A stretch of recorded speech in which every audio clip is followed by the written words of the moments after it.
किसी भी अष्टमी तिथि को 12 महीने में शुक्ल पक्ष कृष्ण पक्ष की अष्टमी तिथि पड़ती है। यदि किसी भी अष्टमी तिथि को अगर किसी ने नियम बनाया 5 अष्टमी का, 8 अष्टमी का, 7 अष्टमी का, एक कनेर का पुष्प शिवजी के शिवलिंग को समर्पित करना, अशोक सुंदरी के स्पर्श करना, और जो जलाधारी होती है, जैसे ये शिवलिंग है, ये जलाधारी है, तो पहले शिवलिंग पर स्पर्श, फिर अशोक सुंदरी का स्पर्श, फिर जलाधारी पर कनेर का पुष्प शिव जी की ओर मुख कर कर, अर्थात जैसे मानो ये कनेर का पुष्प है तो ऐसा शिवलिंग का स्पर्श करते हुए जलाधारी पर जो समर्पित करता है, भगवान शंकर उसके मन की कामना को पूर्ण जरूर करते हैं। एक कनेर का पुष्प। जैसे लक्ष्मी पूजन में 2 चीजों का होना जरूरी होता है। पहले नंबर पर कमलगट्टा या कमल का फूल, और दूसरे नंबर पर है कुंकू और हल्दी। लक्ष्मी पूजन में 2 चीजों का होना जरूरी है, कमलगट्टा या कमल का फूल, कुंकू या हल्दी। उसी तरह शिव भक्ति में 2 चीजें जरूरी है, एक अटूट विश्वास और दूसरा शिव जी के प्रति पूर्ण समर्पण। बहुत मिलेगा। लक्ष्मी वो कौन से 2 स्थान हैं जहां तू जाना पसंद नहीं करती? लक्ष्मी वो कौन से 2 स्थान हैं जो व्यक्ति धारण करता है तो उस व्यक्ति के पास में से 2 साल में, 4 साल में, 6 साल में, 8 साल में तो रुष्ट होकर चली जाती है? वो स्थान कौन से हैं? तो 2 स्थान माता लक्ष्मी ने बताए हैं। पहला, फूटे हुए बर्तन में भोजन करना। कौन से बर्तन में? जम के बोलिए जरा। जो टूटा बर्तन होता है, खंडित बर्तन होता है, फूटा हुआ बर्तन होता है, कहीं गिलास की किनोर टूट गई है, कहीं कटोरी की किनोर टूट गई है, कहीं थाली की किनोर टूट गई है, और तुम कहीं प्लेट की किनोर टूट गई है और तुम उसमें भोजन कर रहे हो, तो टूटे हुए बर्तन में भोजन करने वाले के पास में लक्ष्मी छिन्न हो जाती है, उसका भाग्य भी फूटे हुए बर्तन की तरह हो जाता है। ये लक्ष्मी का। और दूसरा,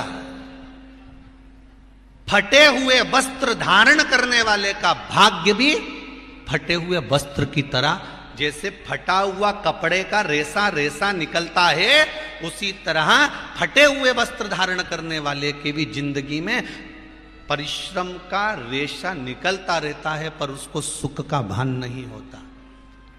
आज के जमाने में ये फटे हुए कपड़ों का फैशन आ गया, ये बड़ा दुख की घड़ी है।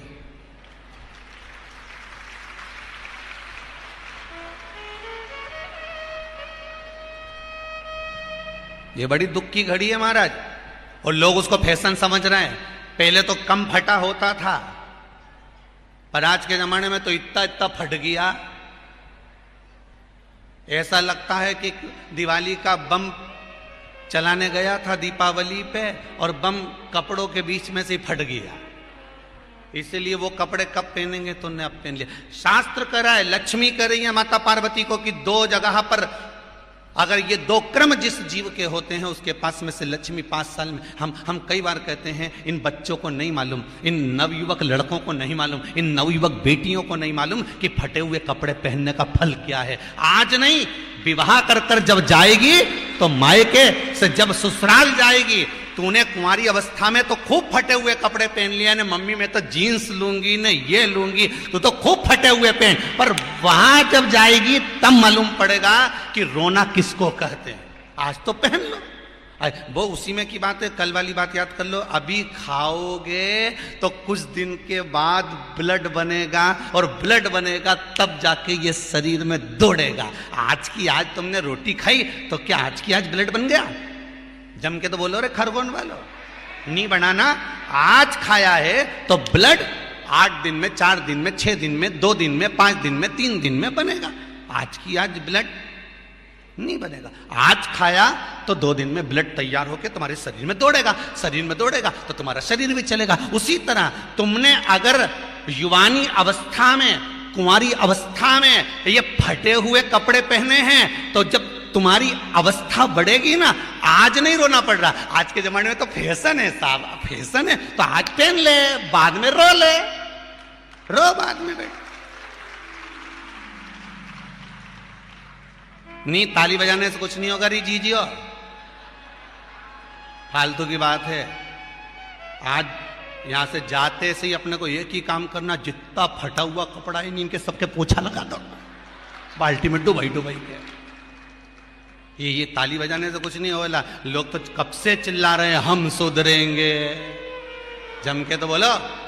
गायत्री परिवार वाले रोज चिल्लाते हम सुधरेंगे, हम बदलेंगे। कब बदलोगे?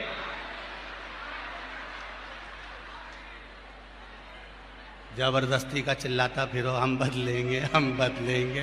काहे के बदले? तुमसे ज्यादा तो मेहंदी बदल गई, यहां थी।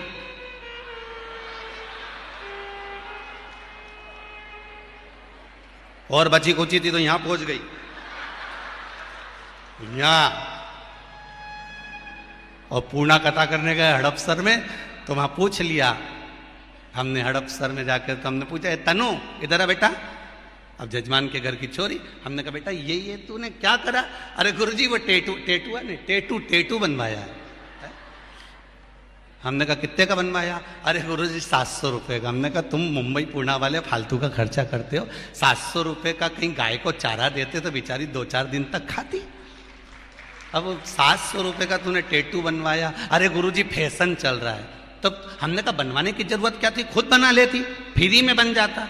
तो क्या गुरुजी अपना हाथ नहीं पहुंचे? नहीं। हमने कहा कैसे नहीं पहुंचे? पहले दीवार पे बना, उन्हें चिपक जा। कैसे नहीं पहुंचे?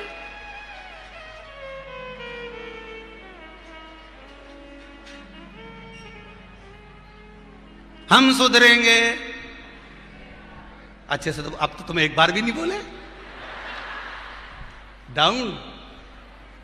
हम सुधरेंगे, हम बदलेंगे। बस तो फिर आज बिल्कुल एकदम कि अब कुछ भी हो जाए, ये कितनी भी महंगी जीन्स हो पर फटी हुई नहीं पहनने दूंगी तो नहीं पहनने दूंगी, चाहे कुछ भी हो जाए। हम इतने अच्छे घर के लोग और ये फटा हुआ कपड़ा पहनेंगे? ये नंग से फट रही। और गजब की तो गजब की, अभी दिवाली पे फैशन देखा, एक का तो पूरा पांव गायब हो गया, एक ही था। राम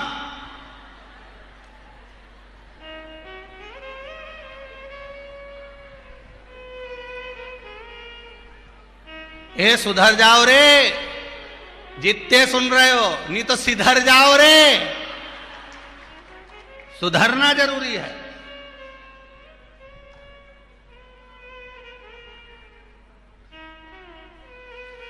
फटे हुए वस्त्र भी धारण नहीं कर।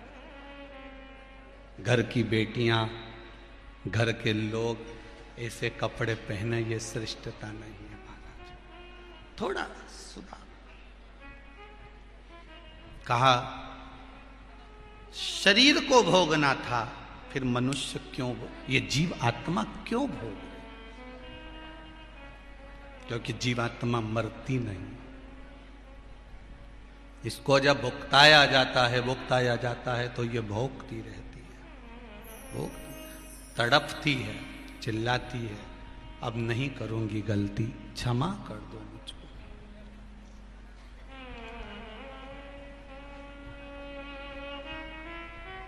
बहुत कहते। जो 18 प्रश्न थे उसमें एक प्रश्न है बहुत अच्छा। कल के 18 प्रश्न जो थे, 18 प्रश्न में तीसरे नंबर का प्रश्न है किसी भाई का, जिन्होंने 18 प्रश्न लिखे थे उसमें तीसरे नंबर का प्रश्न है, जरा ध्यान से देखिएगा। अच्छे लोगों के साथ ही बुरा क्यों होता है? 18 प्रश्न में से एक प्रश्न तीसरे नंबर, अच्छे लोगों के साथ ही बुरा क्यों होता है? और अच्छे लोग इस संसार से जल्दी क्यों चले जाते हैं? उनके साथ बुरा क्यों हो रहा है? 18 प्रश्न में से एक प्रश्न, कल एक प्रश्न का उत्तर दिया था, आज एक प्रश्न अपन ने लिया कि अच्छे लोगों के साथ ही बुरा क्यों होता है। तो उसके लिए एक प्रसंग बड़ा सुंदर है, आप उसका स्मरण करिएगा। एक प्रसंग का साउंड अच्छा नहीं है, परंतु वो एक प्रसंग का स्मरण करिएगा आप लोग साथ में।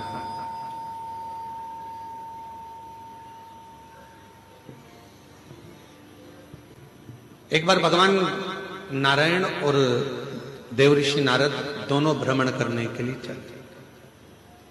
दोनों घूमने के लिए पृथ्वी पर आ गए और भ्रमण कर रहे थे। मृत्युलोक में घूमते घूमते घूमते घूमते एक सेठ जी के दरवाजे पर, और सेठ जी के दरवाजे पर दोनों ने ब्राह्मण का रूप रखा, और ब्राह्मण का रूप रखकर देवऋषि नारद जी ने भगवान विष्णु जी से कहा कि मुझे बहुत तेज प्यास लग रही है, प्रभु चलो, बहुत पानी पीने का मन कर रहा है, चलो कहीं चलते हैं। भगवान नारायण ने कहा कि सामने एक सेठ जी का घर है, चलो अपन वहां चलते हैं। चलिए वहां पहुंच चलते हैं। और सेठ जी के घर पर चले गए और सेठ जी के दरवाजे पर जाकर उन्होंने आवाज लगाई, भैया कोई है क्या? भगवान विष्णु और देवऋषि नारद दोनों ने आवाज लगाई, भैया कोई है क्या, भैया कोई है क्या? दरवाजा सेठ जी ने खोला और खोलने के बाद पूछा, तुम कौन हो? तो देवऋषि नारद और भगवान नारायण दोनों कह दिए, भैया हम तो पथिक हैं, यहाँ भ्रमण करते करते करते यहाँ आए हैं, भ्रमण करते करते यहाँ पहुंचे हैं, और भ्रमण करते करते हम लोग यहाँ पहुंच गए। हमको बहुत तेज प्यास लगा, क्या आप पानी पिला सकते हो? रहने दे बस, अब छोड़ दो।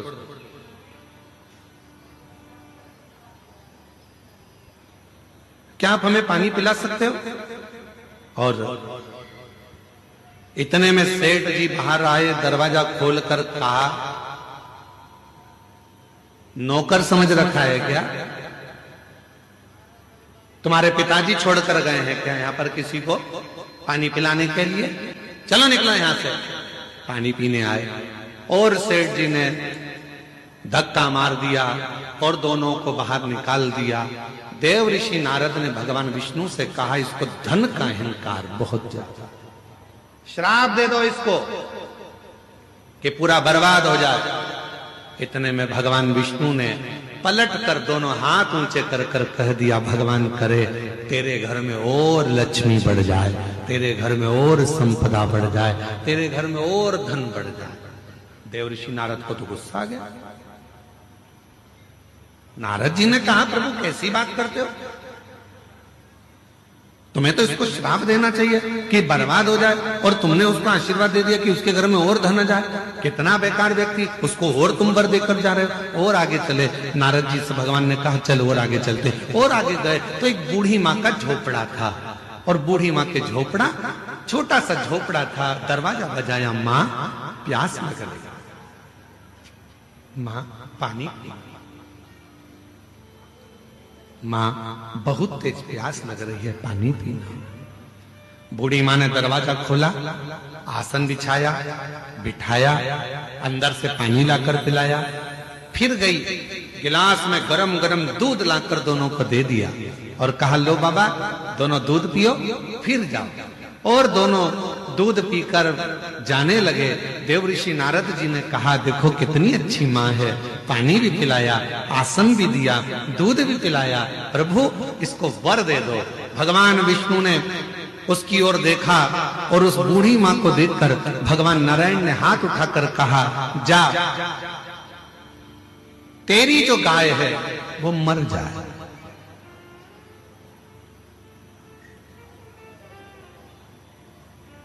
जिस गाय का तूने दूध पिलाया, तेरे पास जो गाय है वो मर जाए।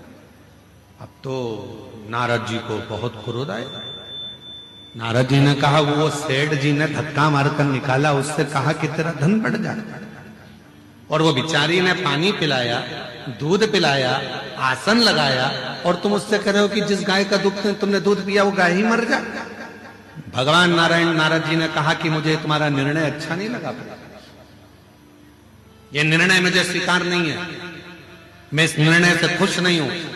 तुमने ऐसा वर क्यों दे दिया और तुमने ऐसा श्राप क्यों दे दिया? उसने गलत क्या करा? वो तो अच्छी थी, व्यवहारिक थी, दूध भी पिलाया, पानी भी पिलाया, आसन भी लगाया, उसके बाद भी तुमने उसका बुरा कर दिया। तीसरे नंबर का प्रश्न है, किसी ने करा 18 प्रश्न में से तीसरा प्रश्न है कि अच्छा करने वाले के साथ बुरा क्यों होता है? उसका उत्तर इस कथा में है, इस कथा के संवाद में है। भगवान देव ऋषि नारद ने भगवान विष्णु से कहा, तुमने ठीक नहीं करा, तुमने उसको, उसकी गाय बेचारी उसी के सहारा था और तुमने उसको मरने का कह दिया। मरने? हाँ, क्यों? भगवान कहने लगे, सुनो देव ऋषि नारद, मैंने सेठ जी के यहां लक्ष्मी बढ़ने का वर इसलिए दिया क्योंकि सेठ धन के अहंकार में तुम्हें और मुझे धक्के मारकर निकाल दिया। सेठ के यहां लक्ष्मी बढ़ेगी और वो लक्ष्मी के लोभ में इतना पड़ा रहेगा, इतना पड़ा रहेगा उस माया के लोभ में कि मरने के बाद वो सांप बन जाएगा और उसी धन के आगे पीछे घूमता रहेगा सांप बनकर। और मैंने वो बूढ़ी माँ जो मेरा भजन करती है, पथिकों की सेवा करती है, उसको, उसके घर की गाय को मरने का इसलिए कहा क्योंकि नारद, वो बूढ़ी माँ कुछ दिन में मरने वाली है, उसकी उम्र पूरी हो गई, वो मरने वाली है, पर उसके घर में कोई नहीं है। वो दिन रात अपनी बुद्धि में उलझी रहती है कि मेरी गाय का क्या होगा, मेरी गाय का क्या होगा, मेरी गोमाता का क्या होगा, मैं मर जाऊंगी तो मेरी गाय कौन रखेगा, मेरी गाय को कौन पालेगा, इसको चारा कौन देगा, इसको पानी कौन देगा। इसलिए मैंने एक काम कर दिया कि उसको कह दिया कि तेरी गाय मर जाए। अर्थात इस बूढ़ी माँ ने हमें जल पिलाया, इस बूढ़ी माँ ने हमें दूध पिलाया, इस बूढ़ी माँ ने हमें आसन दिया, तो फर्ज मेरा है कि ये जब मरे तो इसकी बुद्धि में गाय ना रह जाए, नहीं तो मरने के समय पर जो याद रहता है उसी की योनि मिल जाती है, फिर वो उसमें भटकेगी, फिर 84 के चक्कर में पड़ेगी। और अगर वो गाय चली गई और उसकी बुद्धि में वो गाय नहीं रही और जब वो प्राण त्यागेगी तो वो मुझ में समा जाएगी, बैकुंठ आ जाएगी, फिर वो भटकेगी नहीं, फिर वो इधर उधर नहीं जाएगी।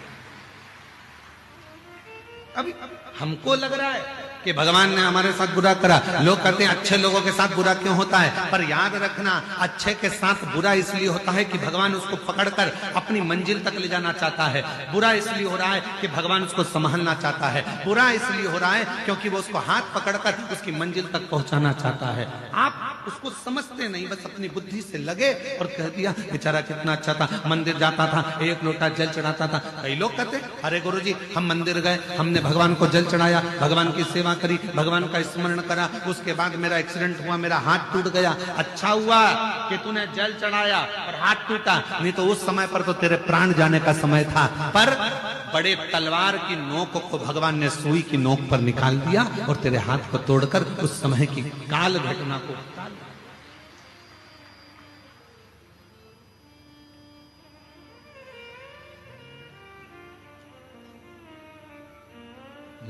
मत बुरे कर्म कर बंदे वरना पछताएगा, भगवान की आंखों से तू बच नहीं पाएगा, तू बच नहीं पाएगा। अरे ओ अज्ञानी मत कर नादानी, अरे ओ अज्ञानी मत कर नादानी, तेरे कर्म का फल भी तू ही पाएगा, जैसा किया तूने तेरे आगे आएगा।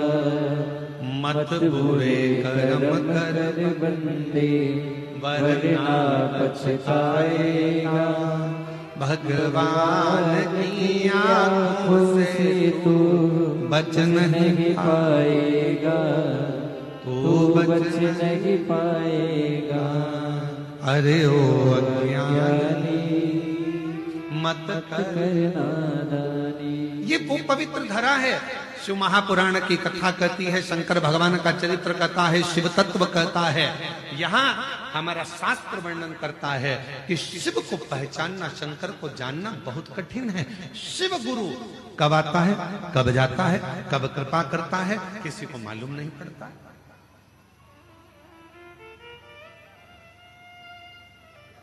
पूरे बस्तर वासियों को प्रसन्न होना चाहिए कि आपके नजदीक में इंद्रावती नदी है।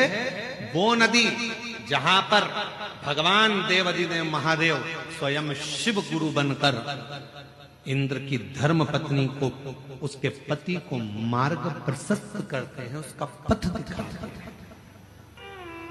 इसलिए शायद इंद्रावती नदी का भी जो पत्थर है वो जल की धार से घिस घिस कर शिवलिंग की आकृति का हो जाता है। इससे प्रसन्नता हो। शिव जी के शरीर पर कानों में जो सर्प पड़ा हुआ है, कमर में जो सर्प पड़ा हुआ है, हाथों में जो सर्प बंधे हुए हैं, गले में जो सर्प पड़ा हुआ है, ये जितने भी सर्प हैं, शिव जी के शरीर पर जितने सर्प हैं, ये सब रोग को मुक्त करने वाले, रोग से मुक्ति देने वाले।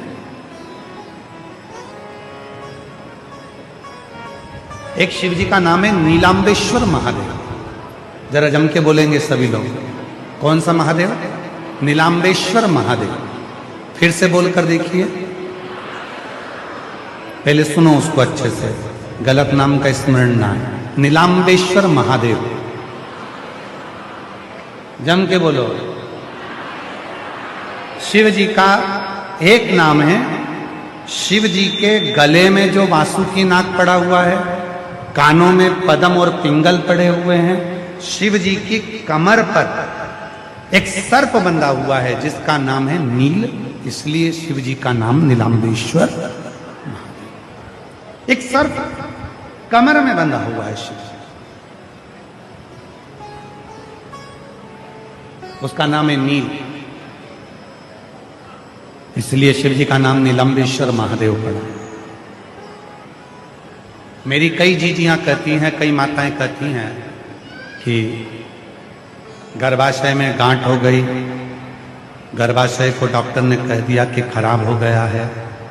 कई माताएं कहती हैं कि किसी ने हमारी कोख बांध दी है। कोई कहती है कि मेरे रजो धर्म से जुड़ी हुई तकलीफें चल रही हैं।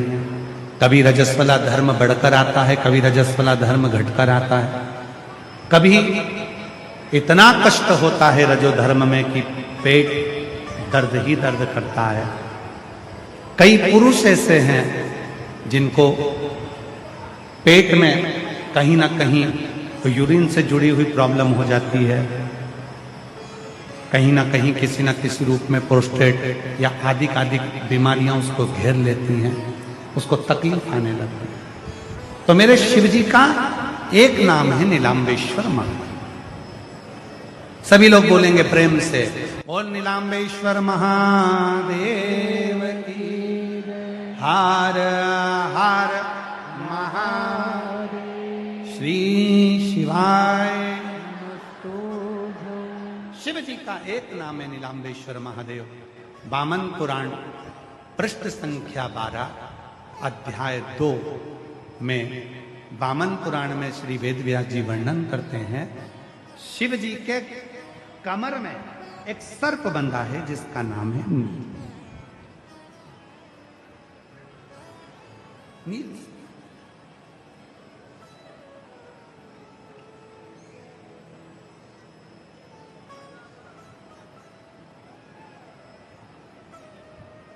एक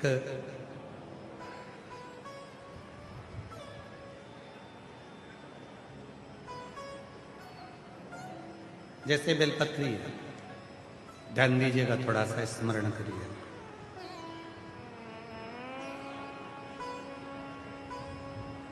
उधर से घुटने तक के बीच का जो भाग है, अगर इस भाग में कहीं पर भी गांठ पड़ी हो, कोई तकलीफ हो रही हो, रजोधर्म से जुड़ी हुई, गर्भाशय से जुड़ी हुई, बच्चाडानी से जुड़ी हुई, या पुरुषों में भी अगर कोई तकलीफ उधर से लेकर जंघा के बीच में अगर कहीं कोई भी कष्ट होता है, उसको मिटाने के लिए नीलांबेश्वर महादेव का नाम ही काफी है। बेलपत्र का मध्य का जो हिस्सा है, थोड़ा ध्यान दीजिएगा, ये जो बेलपत्री का पत्ता है और नीचे के जो दो पत्ते हैं, बीच वाले पत्ते और बीच के पत्ते के दो पत्तों के बीच में एक थोड़ी सी जो जगह दिखती है आपको, बेलपत्री की थोड़ी सी जगह दिख रही है।